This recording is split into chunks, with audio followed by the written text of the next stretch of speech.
Michael Watkins committed to Washington, and he added some much-needed depth to the offensive line. You are Locked On Huskies, your daily podcast on the Washington Huskies. Part of the Locked On Podcast Network, your team every day.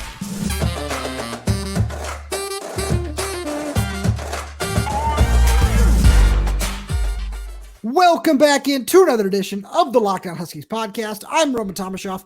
That's Lars Hanson. He writes for Inside the Huskies of Fan Nation and Sports Illustrated. I'm the site editor over with Huskies Wire. Thank you for making this your first watch or first listen of the day. This episode is brought to you by Nissan. Are you the kind of driver that likes to push things a little further? Ever wonder what adventure could be around the next corner? Take the Nissan Rogue, Nissan Pathfinder, or Nissan Armada and go find your next big adventure. Check them all out today at nissanusa.com. So, Lars, right as we finish recording our last show for last week on Thursday afternoon, Thursday evening, whatever that was, Michael Watkins commits to Washington. And, we wanted to do something about it at the time, but we just had a couple other obligations get in the way. So unfortunately, we're only able to get to this now. And then after, the Huskies blew up the combine, that was a big way, an important way to go for the Monday show. So we're getting around to Michael Watkins. We didn't forget about him. We promise. And he's actually a really good player where he doesn't necessarily have the best ratings in terms of 247, but he's really, really nice athlete along the interior of the offensive line. Looks like he'd end up playing center for Washington. And this is a huge depth get for the Huskies, especially for spring practice. Yeah, and I mean, again, that's the thing kind of you want to remember about the state of Arizona, where, again, you might look and say it's a 3-star, it's a basic depth tank, but I mean, look at the success Washington has had developing 3-star offensive linemen from Arizona. You got Memmelaar, who was a 6-year player. Again, obviously not great the way his career ended in terms of the injury, but he was a consistent contributor, a guy that was viewed as a depth tank or as a 3-star offensive tackle. Came in, played basically all 5 positions, right? So I think Michael Watkins might not play tackle, but he's a guy that where I wouldn't count him out in probably year and a half, 2 years as a guy who's a consistent rotational depth guy, or maybe even a starter, right? Just depending on how he develops in Brennan Carroll's system. And that is one thing I kind of want to do harp on a little bit with it, where it's Brennan Carroll liked him enough as a depth take at Arizona, still brought him to Washington. They didn't bring everybody from Arizona. So it's a kind of key distinction to say, hey, you know what? We like your versatility. We like what you can do. We like your upside. We really don't need you to start right away. Obviously, I mean, let's be real, maybe we kind of do, but we're not going to start you right away. But with that being said, we do want to have a long-term plan here. So I think it's a good depth take to your point, and I think it's one it's not just a body, right? It's not just, hey, we're just bringing in an offensive lineman, but it's one of those where it's like, hey, we don't know where exactly he'll play, to your point, probably center, but there's a couple positions over the course of his career that he could play, and I think it's just going to one of those guys you just got to get in the system. He'll get plenty of reps in the spring, and then you kind of just see what he's like after his freshman year. Right, and when you look at him, he's a really nice athlete. He's somebody who he's not like, some of the typical interior offensive line gets where everybody will play tackle for their high school, where he plays down at Apollo in front of Adam Muhammad, which is really cool. Another Washington commit now, the running back who just tore up the state of Arizona last year, finished 1 touchdown shy of Bijan Robinson's all-time state record for career touchdowns. And it was really cool reading about Jedd Fisch discovering him when he was talking about him during his time at Arizona and just saying, hey, yeah, this Adam Muhammad guy is really good. We really like him. We come out and say, oh, some of his offensive linemen are really good too. And Michael Watkins is one of the guys that they identified when they were down at Arizona. It's nice to see him come up here to Washington. Looks like a really passionate kid, really fun guy from just some of the tweets he put out following his commitment, wearing the UW shirt that he wrote on there since he didn't have any gear at the time. So I think that part of it is really fun to see. And then looking at him as a player, he plays right guard right now where, a lot of guys are just the best offensive lineman on their team. So they're playing left tackle and then, I got to move to center. I got to move to right guard. That's a lot for me where he already plays along the interior. And another thing that they do with him that's really interesting is they line him up as kind of an H-back kind of move tight end player from every now and again where his high school would just send him in motion after lining him up at tight end, which for somebody who's listed at 6'3", 283, that's a lot of body that gets moving. And he does a really good job once he gets his feet moving. And, it's going to take a while for him to learn more in pass protection, but that's every high school offensive lineman as they get to the college level. So I really do like this take on a number of levels, and he's going to get thrown into the fire a little bit when we look at the rest of the interior Washington's line and some of the guys are going to be missing spring practice. But, it's something that you and I have talked about where if Jedd Fisch and Brennan Carroll can go out and get a Branson Hickman from SMU when the portal opens, that might open a lane for a true center while Watkins can still develop, but still get some valuable reps over the course of spring practice. Right. I mean, honestly, if you think about it, it's perfect opportunity for him and Damon Williams Jr. to get some reps. Kind of get the freshmen kind of just all working together and kind of get those banked reps. So when they're snapping to each other next spring, it's not, oh yeah, we've snapped a couple of times pregame, things like that, but not really gotten that kind of communication, because there's two kind of ways to go about spring ball. One is developing all the younger players because you don't have as much to install, because you don't have the roster depth to install. Or there's, hey, we kind of want to focus on the upperclassmen, kind of get that chemistry going into fall camp. We'll worry about the freshmen later. With Jedd Fisch at Washington, it's going to be the former, where it's, hey, we don't really have a lot of guys right now. The guys that we do have, we already kind of know who's going to start. We know Will Rogers is probably going to start. We know Cam Davis and Jonah Coleman probably going to start. But there's other positions where we can say, hey, you know what? Let's kind of work the freshmen in together so that you can all rise together. Because that way you're not having a couple of, like half the freshman class not playing or practicing that much, and then the other guys starting. It's like you want to kind of build the whole class up together and then sprinkle in the rest in June. But I do think it's a perfect opportunity for Watkins to kind of find out which position he excels at first, which, again, to your point, could be center, it could be guard, but either one of those positions need depth, right? Again, obviously center probably of the two is the glaring need, but like you said, Michael Watkins is probably not going to start as a true freshman. So yes, he is a depth take for the center position, but you can still try him out at center. You can still try him out at guard. You can see which side of the line he works better at and let him get his feet wet, and then bring in that senior transfer to kind of help him in fall camp. Hey, here's some other ways to learn, work at center and things like that. Kind of just give him a veteran leader there, because at some point, Landen Hatchett will be healthy. So he's still your long-term center for the most part. He's still the long-term answer. Yeah. Right. Exactly. And good. And I just think that the one other guy that we should probably touch on, as we talk about the offensive line, is Chad Lindberg, a Georgia offensive lineman who decided to enter the portal as a grad transfer the other day. And it's something where, as we kind of look around before spring ball, where I know that he's one of the grad transfers where it's sometimes a little bit different in terms of when they're actually able to enter the portal. The portal seems to change just every day at this point, but he's one of those guys where he's a former 4-star recruit. He's, as he announced on Twitter, he's going to be pursuing his MBA and has 2 years of eligibility remaining. And that's somebody where you look at him, former Georgia offensive lineman, former 4-star recruit, that kind of guy you can just bring in and hopefully plug and play for a year, maybe 2 years. And as we just kind of look around the transfer portal window, we know this team's going to be looking for a tight end. They might be looking for a wide receiver. They're certainly going to be looking for other offensive linemen. And just when you look at it, you just see some of these big name guys or former big recruits enter the transfer portal. It seems like Jedd Fisch and his staff is going to find a way to get involved with all these guys. So taking Michael Watkins is awesome for the long term, but as they look at the short term and just say, yeah, we know that Will Rogers is going to need some reliable veteran protection, getting a guy like Chad Lindberg, where, you just come in and say, hey, here's what Washington has to offer. Obviously you're going to need to compete, but you're probably a shoe-in for a starting spot at this point. You get to play in the Big Ten. It might be that's just a name that I think Husky fans should keep an eye on moving forward. No, I agree. And I think the trifecta you hit is going to the Big Ten, so there's no Pac-12. Oh, you're going to the Pac-12. You're going from the SEC. That's a downgrade. But Dillon Johnson showed you can go from the SEC out west and make it work. Right. To you, especially as an offensive lineman, kind of just working with Brennan Carroll, that's an easy sell. And then the NBA side, you got the Foster School. So there's every sign pointing to why Washington would be a factor. It's just a matter of could Jedd Fisch close on the guy. And again, pretty certain Jedd wants somebody. Jedd's going to go get him. So yeah. Now, Lars, let's have a fun chat. Where who do you think is going to go first in the NFL draft? Jalen McMillan or Jalen Polk?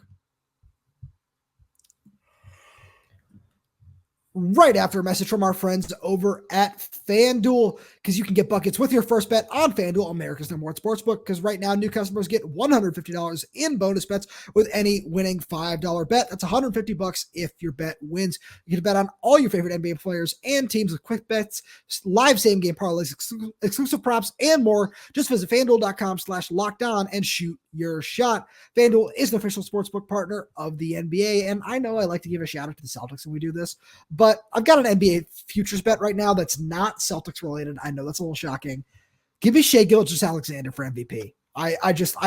He's been incredible all season long, and I think he might be getting some good odds on that one right now. All right, Lars, I'll let you go first, where I'll take the other side of the debate, whichever one you want to go with, Jalen McMillan or Jalen Polk. Who do you think will hear their name called first in the NFL draft in April? See, the question key phrase is who do I think versus who do I want? Not because both of you guys are both of you guys are great kids. They're both fantastic, yeah. Who I believe. I mean, I know who I want to say, but I know who I'm going to say. So I'm going to make this interesting. I'm going to say Jalen McMillan. Just because of... That's where I thought you'd go with this. Right, exactly. So I think when you look at kind of what he can bring, he's kind of in that... He's a perfect slot receiver, right, to come in and kind of... He's not going to be your 1A or 2A, but he can kind of do enough things. He can also help you in part return. I think his versatility, he understands the route tree, more than he gets credit for. I think there's still a little bit for him to learn in the route tree. But when you look at kind of what he's been through, everything that he's kind of pushed himself through, to have he didn't have back-to-back 1,000-yard receiving seasons because again the injury, but again the way that he closed the season, I think will impress you. Yeah. Okay, you know what? Like you didn't have once you finally clearly got back in gear, you were in gear. Now again, there might be the injury knock, but I think again that these guys both have an injury knock. So does technically Rome because they all got hurt at some point in their career.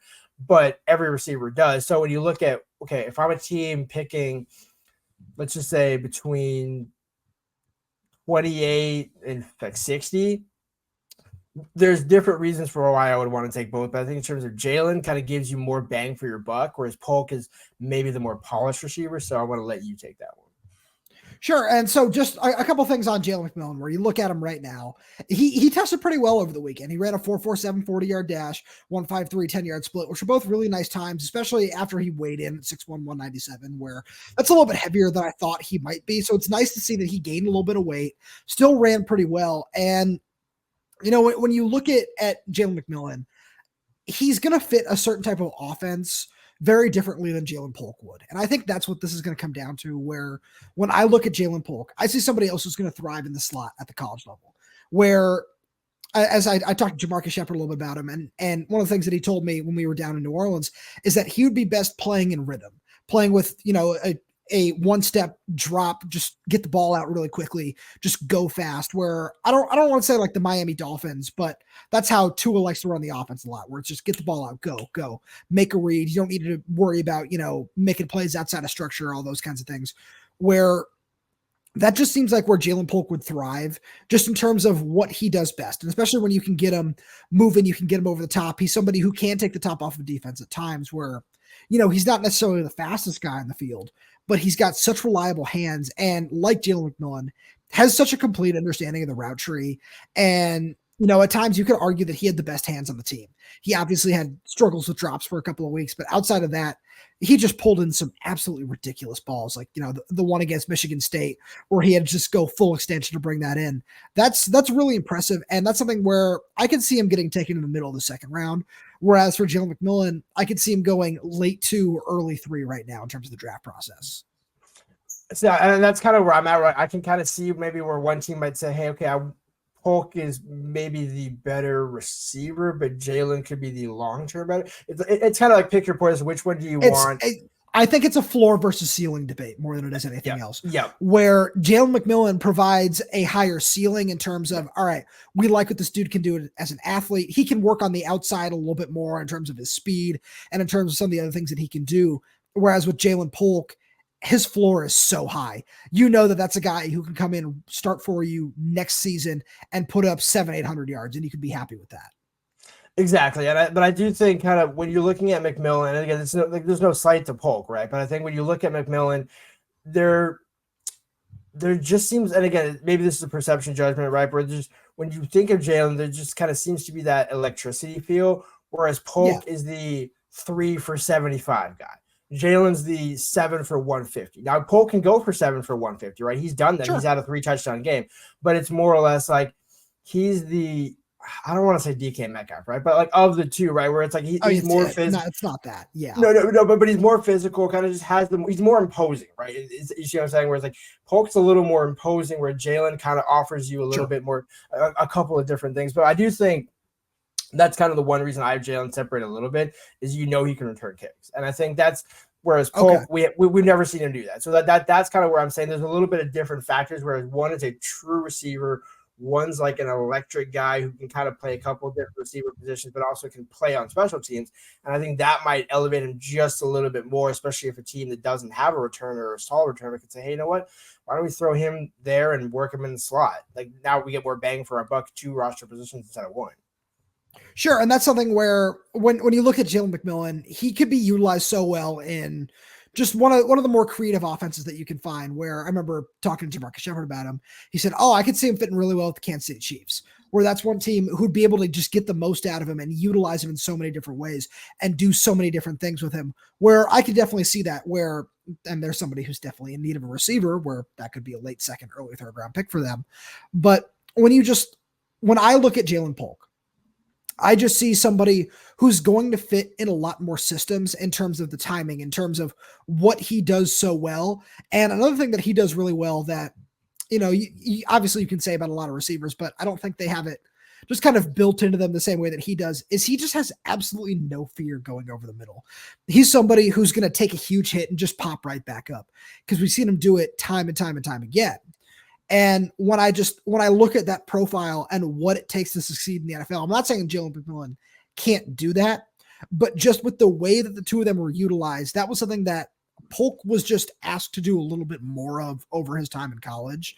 And I just think that that's something where he'd excel at that in the NFL as well, especially like I said earlier, which is the biggest thing for me is just how strong his hands are. No, and I think that's the thing is, I mean, and as you say, like it's kind of like, again, this is the perfect Washington problem, because it's like, which good receiver are you choosing, right? Obviously, Rome's kind of separated himself a little bit more. Yeah, no question. We don't need to worry about that. But they all kind of similarly can do the same things, right? They all have good hands. They all have this snap. But think back to, Christian Gonzalez lost to Jalen McMillan over the middle against Oregon last year, when he had the high point catch, and McMillan goes for 120, 150 against Washington State after not practicing the entire week. So these are guys that are like in different ways are tough, right? Where Polk, they're both tough. It's just a matter of kind of how do you, which type of receiver do you want? Which does intrigue me that Jalen McMillan's working out with Bernard Berrien, a former NFL receiver, a guy that was kind of in that slot mold, like almost like that's like the perfect trainer for him, right? I was thinking maybe TJ Husmanzada, just like kind of a not a truly physically imposing guy, but a guy that can kind of is big enough to do a little bit of everything. There's an Ohio State receiver that's blanking my mind a little bit back in 2018-19 that was kind of in a similar mold, where it's, again, he's not necessarily going to always wow you, but more often than not, he's going to be a consistent option for you. And I think, like when you think about what Jalen can do, they're going to exceed just in different ways and maybe at a different pace. So I think it's just a matter of where they go is also going to determine kind of where their acceleration is, because if one of them goes to, let's say, Kansas City and one goes to Miami, well, one's going to have a little bit more chance to get some catches early on, whereas you look at like Puka Nacua, where he goes late to the Rams and emerges. I think it's going to be a similar matter where they're not going to fall that late, but they're going to have to end up emerging more so than being drafted to say, hey, you know what, we're plug and play. So I have, as you talk about that, I have a really fun landing spot for Jalen Polk, where one thing I'd be really interested to see him do is take over that wide receiver 2 role with the Cincinnati Bengals, where a lot of that would depend on what happens to T. Higgins, where obviously Cincinnati decided to franchise tag him. So we'll see what happens with there. Is there some kind of sign and trade involved? But it's coming down to the point where they're going to have to pay Jamar Chase, and it's going to be really tough for them to pay both of those guys, where it's certainly possible, or even if they decide to move on from Tyler Boyd and he can slide into that wide receiver 3 role as well. But he just seems really built for that offense, where he could get into rhythm with Joe Burrow and he got to be that security blanket while you have a Jamar Chase who can take the top off the defense, where I think that would be a lot of fun. And then I think that Jalen McMillan might be another guy who could fit well in that Miami offense, where he could be asked to do a whole lot of different things. You can put him in motion. You can do all these different things. And you're right. It is going to kind of just depend on who's picking where. But I think when you just kind of look at the overall scheme of things and just somewhere where the projections are right now, Jalen Polk might end up being the one that goes first out of these two guys, but it's going to be really, really close. Yep, exactly. I think that you're not going to see one go 1 or 2 rounds ahead of the other. They're probably going to be separated.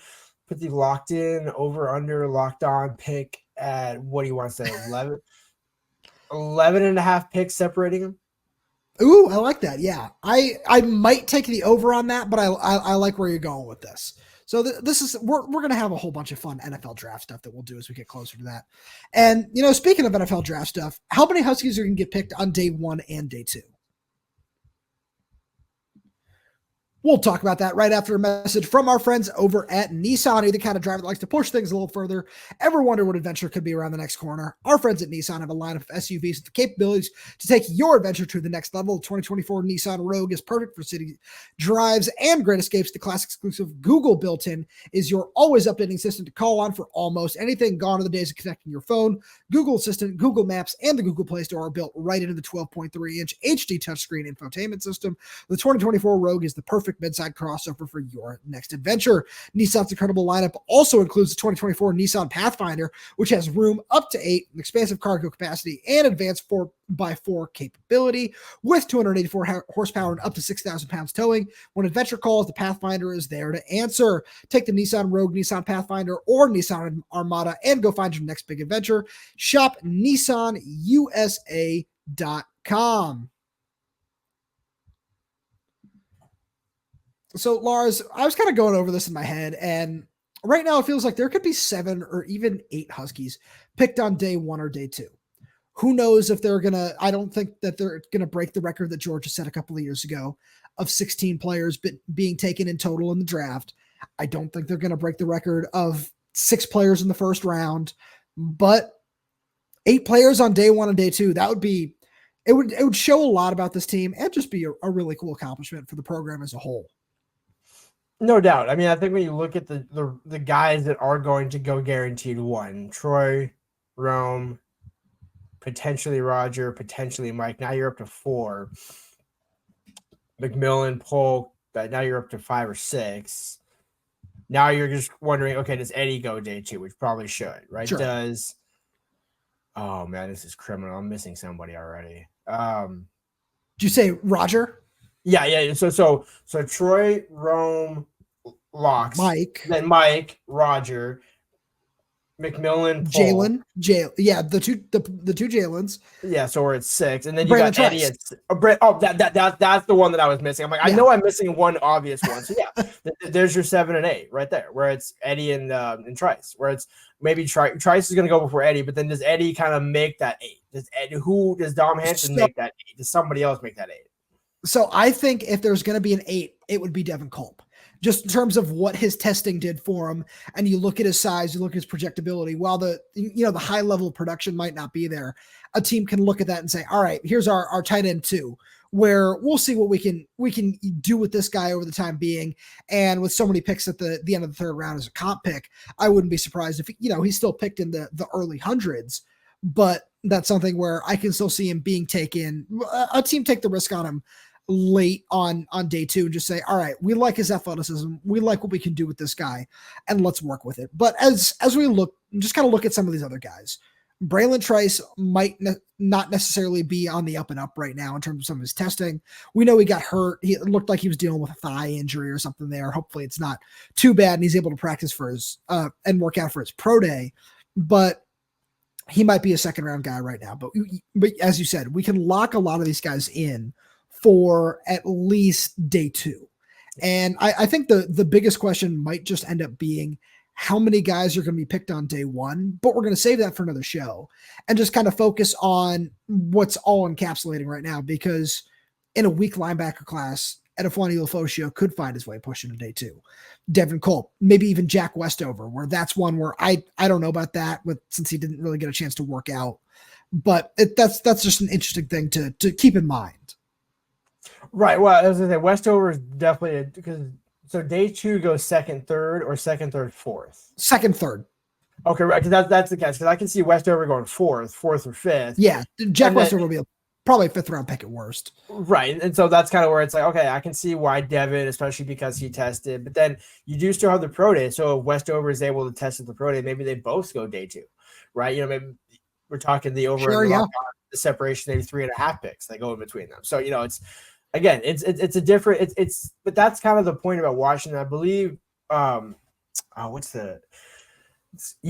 first name is Crawford, Jay Crawford, right? Where, Jay Crawford, where he tweeted out, that was a fantastic tweet. Yeah. Shout out to him. All these kids, like, hey, yeah, they were recruited by Peterson, developed by Lake and DeBoer and all this. It's like, yeah, they went to Washington. It is about Washington. And so I think it's kind of cool to, and again, ironically, both tight ends are Washington kids, literally through and through. So it's a good problem to have if you're Washington, where, okay, Jack goes to, 4th or 5th round. But again, all these guys are still getting drafted. And if I told you a couple of years ago, certain guys would be getting draft consideration, you'd be like, I don't know about that. Maybe like he might be a good like practice squad body, but like, I don't know if he's going to actually make that jump in growth. And so to the point, coaches developed him, the players took their next steps, and now these guys are all in position. I mean, it's kind of funny when people are saying Roger Rosengarten's fast. I'm like, just look at the kid. Like, what was he? I never thought of him as slow. Like Roger Rosengarten and slow never really come together for me. Like, so it's nice to see some of these things kind of falling by the wayside. For sure. And especially on that Roger point. Yeah. Like it's very cool that he was the fastest offensive lineman. That's all awesome. But yeah, that wasn't necessarily a huge surprise where you look at his high school tape, you look at his college tape, and you just look at his body type and how athletic he was throughout his time at Washington. This is who this guy is. Whereas with Troy Fautano, the arm length measurement is one thing, obviously, but when you look at just everything else, the fluidity, the movement, and people are saying, "Oh wow, look at how well he moves." Yeah, this is all on his tape. This is all who he has been, and especially for somebody who has been projected as a 1st round pick for a while now, I'd expect more people to watch the tape, but it is what it is. And one guy who I'm really interested in, where I don't think he's going to go on day 2 as of right now, is Dillon Johnson, where he didn't necessarily have the best 40-yard dash time, which again isn't everything, but it's what people harp on. When you look at his production, you look at everything he's done on film, he's going to be a really good player, and he's locked in a couple of top 30 visits, which is really interesting to see. I know the Vikings are one of them, the Arizona Cardinals were another one, and that would be really cool. Where I think he's a day 3 pick right now. But I know it's kind of like an official visit, really, where teams get more of a chance to meet with you on a top 30 visit and just get to talk to you more and get to know you in a setting outside of the combine. And seeing Dillon get a couple of those visits was really, really cool. And like I said, probably isn't going to make him a 2nd round pick moving forward, a day 2 pick and make him part of this conversation. But when I look at some of the teams that offered him a visit when it goes to like I said, the Vikings, the Cardinals, I think that those would be teams that he would really excel at. And they might even trade up for him early on day 3, which would be fun to see because he could have a prominent role in either one of those two offenses. Yeah, I mean, I think the thing with Dillon Johnson is you just have to look at the overall package and body of work and don't look at the testing numbers. Because again, they weren't the greatest, but they weren't terrible. They didn't like knock him like, whoa, this guy's running like way too slow. But I do think, especially when you look back, okay, well, he's still been battling through an injury. And he still played through an injury, actually a couple of them. And so it's like, okay, we know this guy's a warrior. We know this guy's able to take some hits, take some licks, and actually keep playing. He's not fragile. So I think when you look at what an NFL running back needs to be, it's exactly like that. So many teams are waiting 3rd, 4th, 5th, 6th round and having multiple guys play. So Dillon's perfectly in that mode because he can pass catch, he can pass block, he can run. And so I think it's just a matter of making sure he goes to the right room that'll let him be that 2nd, 3rd running back. Like he shouldn't be in a room where he's like relied upon to be the 1A back or even 2A. It's like, hey, just let him kind of get his reps, let him emerge versus being counted on to emerge. I think he can be counted on as a 2 from day 1 in the NFL just because of his physicality and because of everything he showed over his last couple of seasons where we know, like I said, we know he can be a good pass catcher. We saw him run for 1,100 yards this year too. And he has that full package. And if he's somebody where, he's splitting carries in sort of a Najee Harris, Jalen Warren aspect, like the Pittsburgh Steelers did, where that's something that I think he could do really well. And Minnesota might have that option. I know that they're just in the midst of, maybe they need somebody behind Ty Chandler. We'll see what that looks like. Arizona, it's not necessarily the best fit in terms of skill sets between him and James Conner. But that's just another one where I'd be really interested to see how that works out. But I just think that seeing those top 30 visits, there's a small chance he pushes himself into the grand scheme of the conversation here, which is being picked on day 2. It's not very likely, and this isn't necessarily a very strong running back class where we're not going to see one picked in the first round, but, once Jonathan Brooks comes off the board, once Braylon Allen comes off the board, Marshawn Lloyd, once those guys start going, I'm going to be really curious to see where the league goes and where some of these other guys are valued, because Bucky Irving didn't test very well either. But you look at his film, you look at his production and say, yeah, that dude can play at the NFL level. So I kind of am lumping them into the same conversation of, all right, is the NFL going to say, we're not necessarily super concerned about the testing, or are they going to say, no, that is a concern, and we're going to push you down into the middle of day 3 for what this is? Well, unfortunately, knowing the NFL and knowing running backs, it's probably going to be the latter. But I think that's also why each guy kind of is a little bit like Bucky Irving and Dillon Johnson aren't the same type of running back. So I think it's also going to become kind of like the receiver question of which one do you prefer? Which type of receiver do you like? Which type of running back do you want? Which type of running back do you need? Because maybe you have a bell cow like Dillon Johnson, but you want a scat back like Bucky Irving, or vice versa, where it's like, hey, you got some electric guys, but you don't really have a true guy that can kind of take a pound and take 12 to 15 carries consistently. And I think that's what Dillon Johnson can do, because he's shown he can come in at any point and make an impact. So I think he's going to find a roster spot. It's just a matter of where and when does he go. Lars, as always, thank you so much for being here. Thank you to all the everydayers for tuning in. We really do appreciate your support. We've got a whole lot of fun content coming for you this offseason, so just make sure you stay tuned. And the best way to do that is make sure to subscribe wherever you get your podcast. So that's YouTube, Spotify, Apple Music, Amazon Music. We're there. We're everywhere, updating this channel with new content every single day. So please make sure you subscribe, hit that bell so you never miss a video, and it'll send you a nice little notification. Make sure you like the video. Leave us a comment down below if you're audio only. Please leave us a 5-star review, as it really does help the show out a lot. Again, thank you so much for tuning in, and we will talk to you on Wednesday.